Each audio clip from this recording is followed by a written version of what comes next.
como se diz a Vanusa, todo mês a gente tem que bater o ponto, né, Vanusa? Aqui. Quem não me conhece, eu estou vendo as carinhas novas, pelo menos diferente das vezes que eu vim aqui. Algumas a gente já está acostumado a ver quase todo mês que eu venho. Meu nome é Jéssica e eu venho explanar um pouquinho sobre o Evangelho de Cristo, sobre um pouco que a gente está aprendendo, para poder juntos a gente mudar um pouco da nossa consciência, principalmente a nossa consciência coletiva, que anda muito adoecida. Existe a consciência individual de cada um, mas a coletiva ela tem um peso muito grande sobre tudo que nós vivenciamos no nosso dia a dia. Aqueles dias talvez que a gente, né, acorda meio estranho, sem saber o que está acontecendo, ou tantas tragédias que a gente vê aí, geralmente vem um pouco desse peso dessa consciência coletiva. Então, se cada um de nós fizermos a nossa parte da contribuição do aprendizado e também aquilo que aprender, sempre repassar para o outro de uma forma carinhosa, amorosa, sem impor, porque a nossa dificuldade do aprendizado, de repassar o que a gente aprende, é a nossa necessidade de impor o que a gente sabe. Né? Eu sei que o meu caminho é bom, deixa aqui, vem cá, não vive do jeito que eu estou. Que eu quero que você vive. Hoje, em uma conversa com uma amiga minha, a gente estava até comentando de uma outra pessoa, que é muito importante que a gente respeite o espaço que a outra pessoa tem, até mesmo, justamente se ela não estiver bem. A pessoa talvez está passando uma dificuldade, a gente gosta tanto às vezes daquela pessoa, acontece, mãe faz isso muito com o filho, né? Mas enquanto o filho ainda tem sobre a responsabilidade da mãe, tudo bem. Mas às vezes o filho está aí com 20, 30, até 40, 50 anos. A mãe está querendo tratar aquela criança ainda, né? Vem cá, faz isso, você tem que estudar aquilo. Então é muito importante o conhecimento e a sabedoria, mas muito mais importante ainda é respeitar o tempo e o espaço do outro.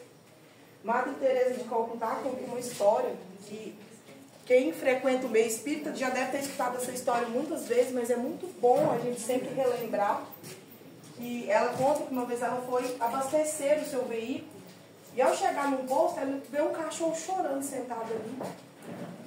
E aí ela se questiona, né? Questiona ali pro frentista, por que aquele cachorro chorava tão quietinho no lugar onde ele estava? Daí o frentista olha para ela e fala, não, porque esse cachorro está sentado num prego. Aí ela olhou pro frentista, né? Mas, num prego? Por que ele não levanta do prego? É porque está doendo o suficiente para ele chorar, mas não para ele levantar. Então, muitas vezes, algo dói no outro que a gente consegue ver de fora, ou dói na gente, o suficiente para a gente reclamar. Mas nunca ainda o suficiente para a gente mudar.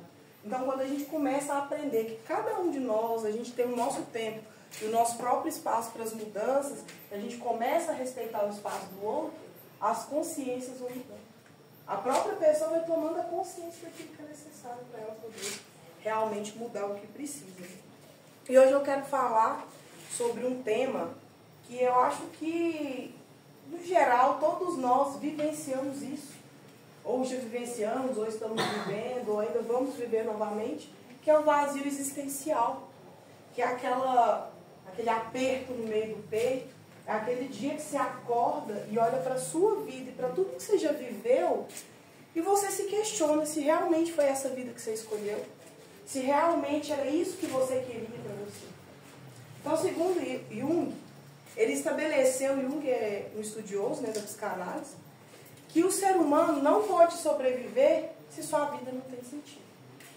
Então, se já aconteceu com alguém, como aconteceu comigo, quando você para e olha para sua vida e ela não tem sentido, é muito ruim de viver.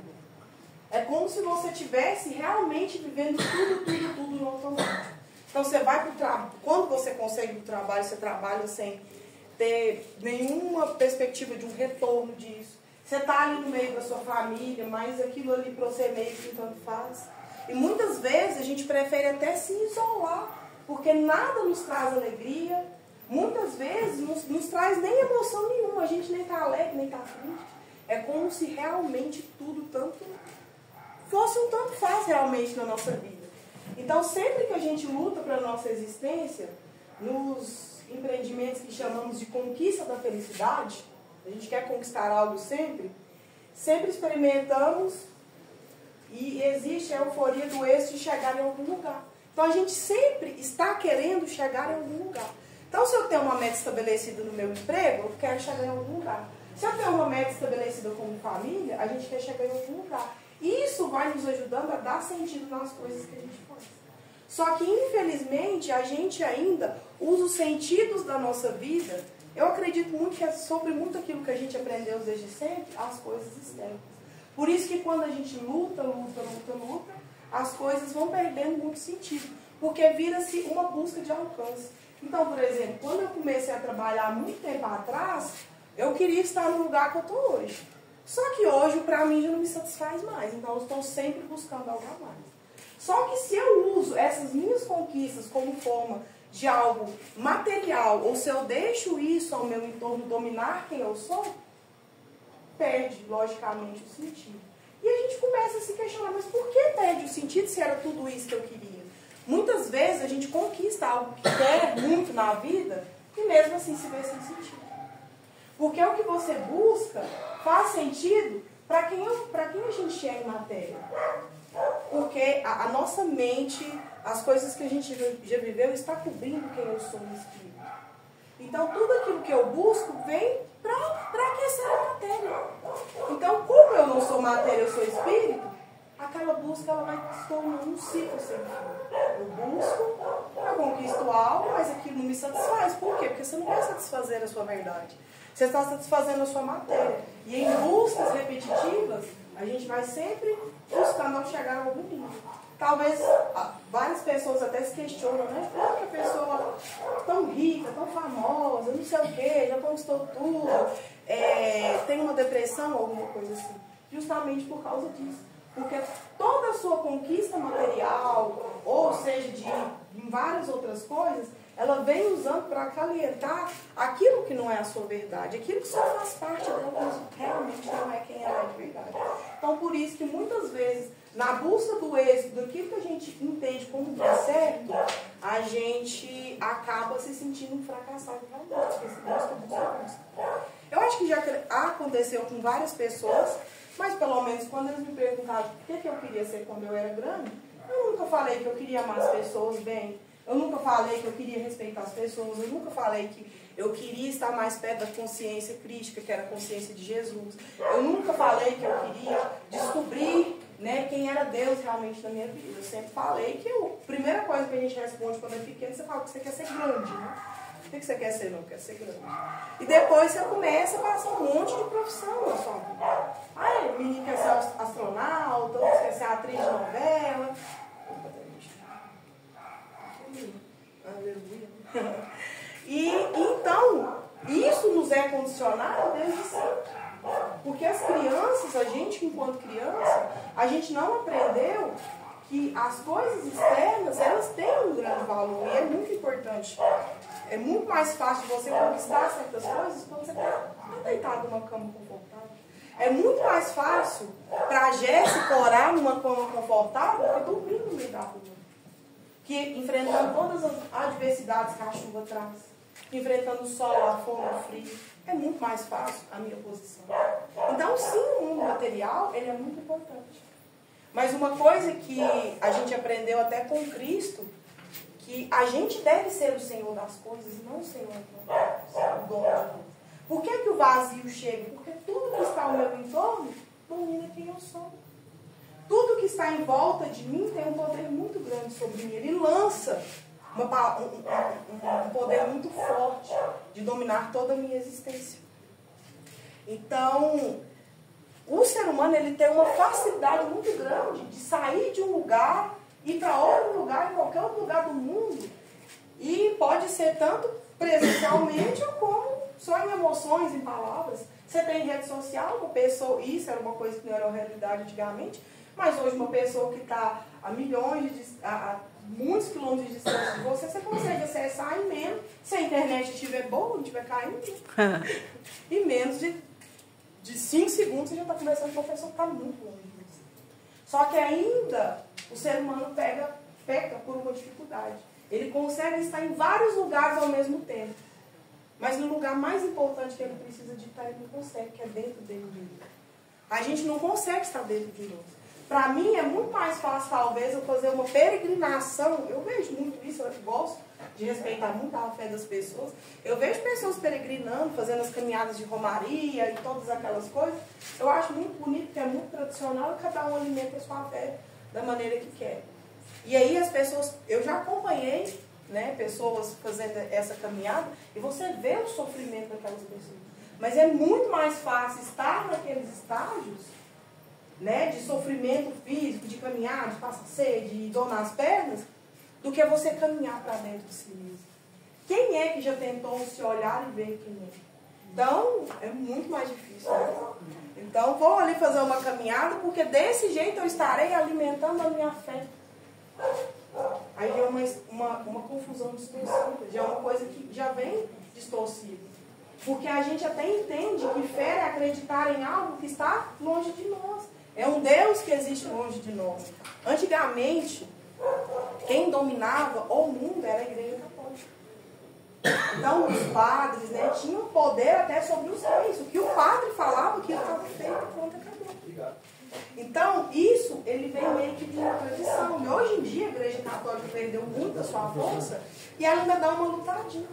Mas eu gosto muito do Papa Francisco, porque ele não entende, né, como isso. Então, ele já vem para dar uma quebrada nisso, porque o mundo está igual. Porque a gente foi ensinado o quê? Que a minha fé é o meu esforço que eu faço para as coisas que estão fora de mim. Eu acho muito bonita a caridade. Eu acho muito bacana quando a gente se dispõe a fazer algo pelo outro. Mas quando eu estou entregando algo pelo outro, somente tipo assim, uma coisa, eu até comentei com a Vanúcia esses dias, quando ela me passou o calendário do ano que vem. Falei assim, muitas vezes a gente está fazendo algo para ser salvo. Não, então eu vou ali caminhar, alimentar a minha fé, ou eu vou ali naquele centro falar um pouquinho sobre Jesus, ou eu vou lá trabalhar, isso serve até para os médios, tá, para as pessoas. Por quê? Porque aí eu vou ser salvo, eu vou ganhar a redenção dos meus pecados, e tudo vai acontecer de bom para mim, Jesus vai ter um olhar diferente para mim. Mas quando a gente entende que essas coisas que a gente faz são parte daquilo que eu sou de verdade, estar aqui falando para vocês não é somente para eu ganhar a salvação, não é para eu ganhar algo, porque isso faz parte da minha verdade. Isso faz parte de quem eu sou.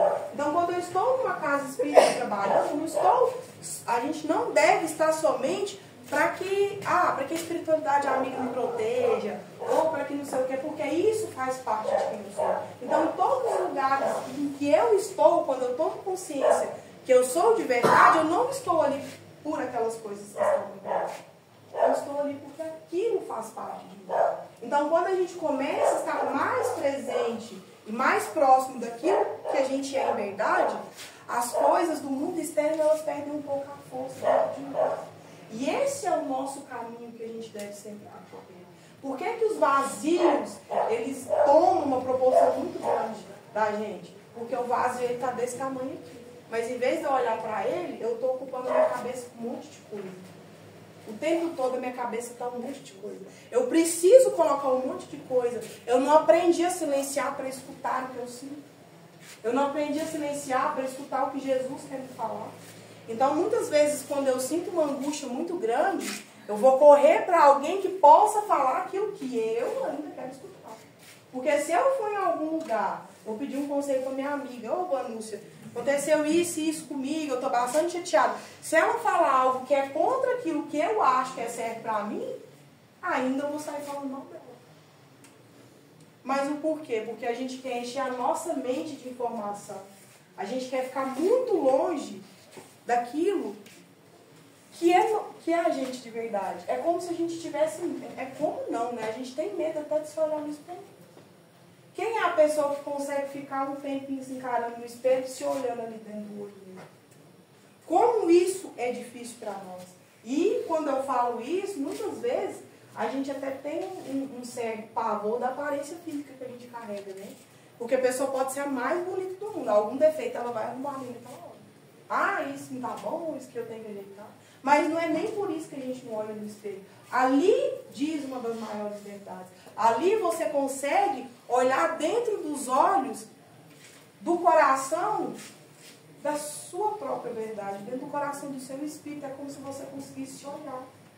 E em vez de a gente estar próximo daquilo que é a nossa verdade, a gente começa a dar uma viradinha no rosto. E o pior de tudo é que a gente sempre arruma culpa nas coisas materiais. Ah, é porque eu estou acima do peso. E um monte de outras desculpas. Então, como a gente vai se afastando da nossa verdade, vai ficando um espaço entre quem eu sou e quem eu quero ser, quem eu devo ser. Por isso que se torna esse enorme vazio na nossa vida. E para a gente colocar coisas nesse lugar, eu descobri que tem um monte de recursos. Eu posso usar droga, eu posso beber, eu posso cair na boate. Não, eu vou casar, eu vou ter um emprego bom, ou eu vou trabalhar no centro espírita toda semana, ou eu vou ali pregar numa igreja, ou a gente, sabe, você vai colocando um monte de coisa. Só que é como aquilo que eu disse no início. Você vai buscando êxitos. Só que esses êxitos, eles vão ficando perdidos, porque você está buscando algo para fora. Assim. Porque quando você busca algo para dentro, e quando você chega numa casa dessa aqui, você tem a oportunidade de receber um passe, ou você tem a oportunidade de ajudar alguém que precisa, de estar aqui em forma de ajuda, você não está nem ligando se nessa mesa que tem 50, 100 pessoas, você só vê uma, se eu estou falando para ninguém. Quantas vezes eu já fui em casa espírita e fiquei frustrada que tinha poucas pessoas hoje, graças a Deus, acho que eu estou evoluindo um pouquinho. Né? Então, por quê? Hoje não importa a quantidade de pessoas, mas um dia já importou para mim. Por quê? Porque eu estava fazendo para as pessoas verem. Porque eu queria ganhar a salvação do mundo lá fora. Eu queria ganhar o êxito daquilo que as pessoas falam de quem eu sou. Então, quanto mais eu me afasto da minha verdade, existe uma lacuna. Então, peraí, se eles falaram, Jéssica, você é até legal, você consegue falar bem, então eu vou começar a falar todo dia. Eu quero 3 palestras por semana. Por quê? Porque eu vou colocar coisa naquele lugar. Não, eu não quero substituir de palestra, eu vou colocar outra coisa no lugar. Você vai colocando um monte de coisa no lugar. Só que aquele espaço, ele não é para ser preenchido, ele é para ser unificado. Quem eu sou e quem eu acho que eu sou e quem eu sou de verdade, não pode ter espaço. É que são só. Estudando, aprendendo um pouco sobre quem a gente é de verdade, eu tinha um conceito sobre dor e trauma. Eu achava que toda dor e todo trauma que a gente carregasse, a gente tinha que tirar aquilo da gente. Não, eu analisei todas as minhas dores e falei, cara, eu tenho que tirar isso tudo que eu sinto. Porque isso é muito ruim, todo mundo sente assim, né? Ai, vem aquela angústia, eu não quero sentir isso, eu não quero mais ter essa dor que eu tenho. Cada um de nós carrega a sua. Só que eu fui descobrir que nada deve ser excluído da nossa vida como a gente quer que as coisas sejam excluídas. Toda dor que você carrega, que seja ela de qual quantidade que for, ela tem que ser integrada a quem você é. A sua dor, ela tem que ser olhada e respeitada porque ela representou um momento muito difícil da sua vida. Mas ela não deixa de fazer parte de você. E quando a gente começa uma luta infernal de querer a todo momento colocar algo neste lugar, de querer tirar essa dor, a dor ela vai ganhando mais vida, porque ela precisa te contar que ela não vai sair dali. Você pode superar a dor de um abandono. Eu posso superar a dor desse abandono. Mas aquilo sempre vai estar lá dentro de mim, me lembrando que aquilo existiu um dia. Talvez não, a tendência é que aquilo perca a força sobre quem eu sou. Mas todas as vezes em que eu for abandonada novamente, que eu me sentir abandonada, aquela dor vai estar lá para me lembrar. Só que eu vou me fortalecer. Eu vou o quê? Me tornar uma pessoa em que a dor e a emoção que eu sinto quando aquilo acontece comigo não me domina mais. Eu vou ser o senhor daquilo que eu sinto. Eu vou ser a senhora das minhas emoções. Não é lutando para tirar as coisas de mim que eu consigo tirá-las daquilo que eu sou em verdade. Então, eu começo a respeitar quem eu sou. É praticamente nossa relação com pai e mãe. Também, né? Quando tiver os nossos filhos, também serão assim. Quem tem filho já, também tem pais, sabe que é muito isso. A gente quer o tempo todo moldar os nossos pais aos nossos olhos, as minhas expectativas de filha. Como os pais também têm essa tendência de querer moldar os filhos às suas expectativas, nós filhos também temos essa tendência. Ah, porque eu queria que minha mãe fosse desse jeito. Ah, mas é porque eu achava que o meu pai tinha que ser desse jeito. Eu quero o tempo todo moldar as coisas para que funcione para mim. Então eu começo a desrespeitar quem me deu a vida. Eu começo a exigir demais de quem tinha a função de só me dar a vida, mais nada.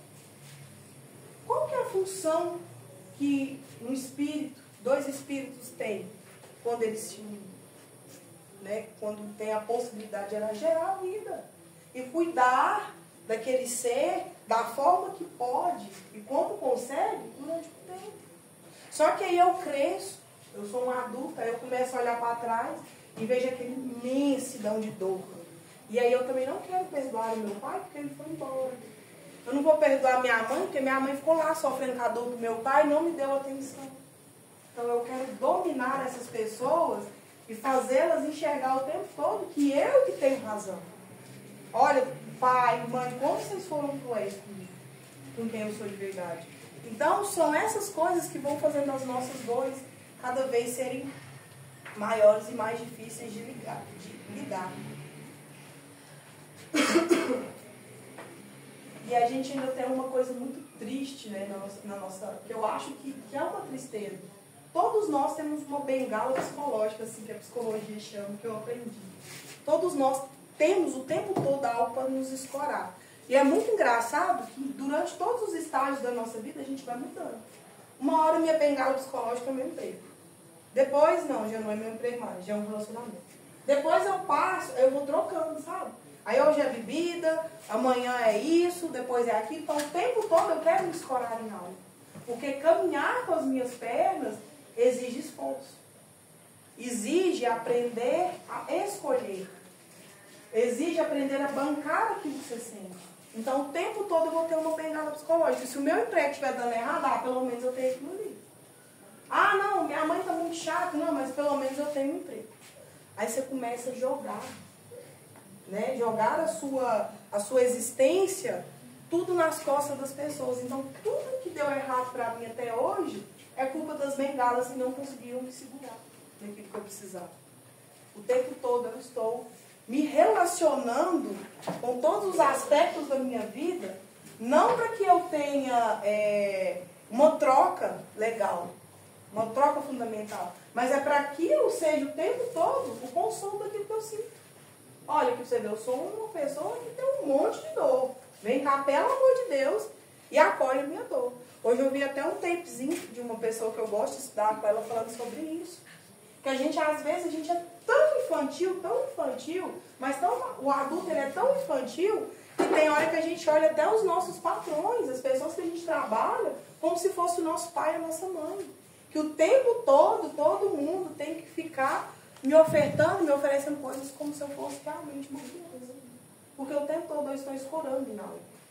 O tempo todo eu preciso de algo para eu caminhar. Porque caminhar com as minhas próprias pernas, quando eu falo emocionalmente, espiritualmente, não é a caminhada que eu estou falando. Aquela caminhada, apesar de parecer muito difícil, se comparando a essas que o espírito tem que fazer, querendo ou não, seja nesta vida ou daqui 50 vidas, uma hora ou outra, essa caminhada vai ser feita, ela dói muito mais, ela tem um peso muito maior para mim do que eu posso imaginar.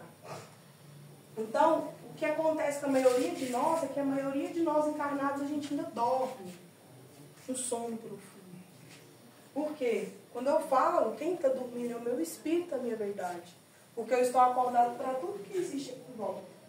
Todos os olhares atentos, o horário que eu tenho que ir embora porque a palestra tem que acabar logo, porque eu preciso de estar em casa, eu preciso de passar logo, eu preciso de ganhar um passo, eu preciso de escutar um conselho, eu estou o tempo todo vivendo lá. Então eu estou dormindo lá fora. Muitas vezes o que Deus só precisa da gente é do silêncio. É de calar-se consigo mesmo. É da intimidade, é de usar momentos em que você pode estar com você mesmo, você realmente acordar para aquilo que você é. Mas quando a gente tem a oportunidade de silenciar, a gente ainda continua dormindo.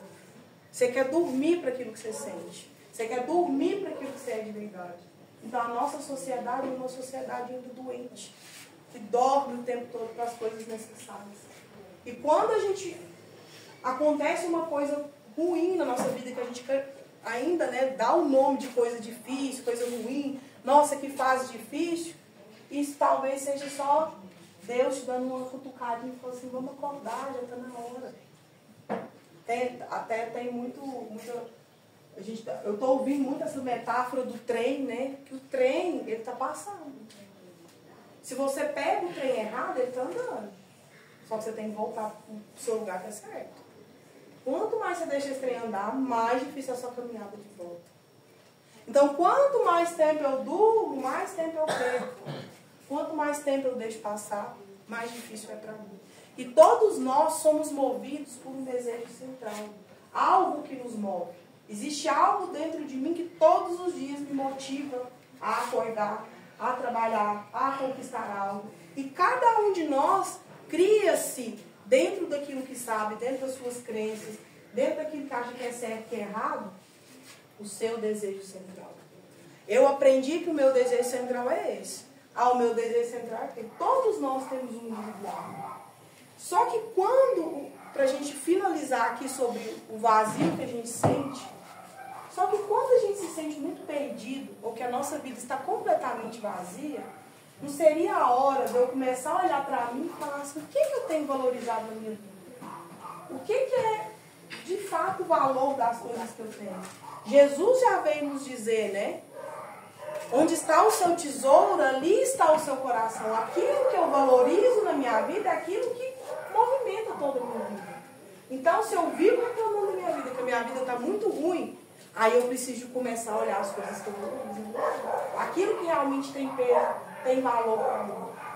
Aquilo que realmente importa e aquilo que de fato realmente não importa. Mas infelizmente, eu acho que a gente vai mudar, a gente vai conseguir virar esse jogo. A gente está muito mais fácil ficar importando com as coisas que estão fora do meu controle. Aquilo que eu posso controlar, para que eu vou preocupar com quem eu sou de verdade? Está aqui.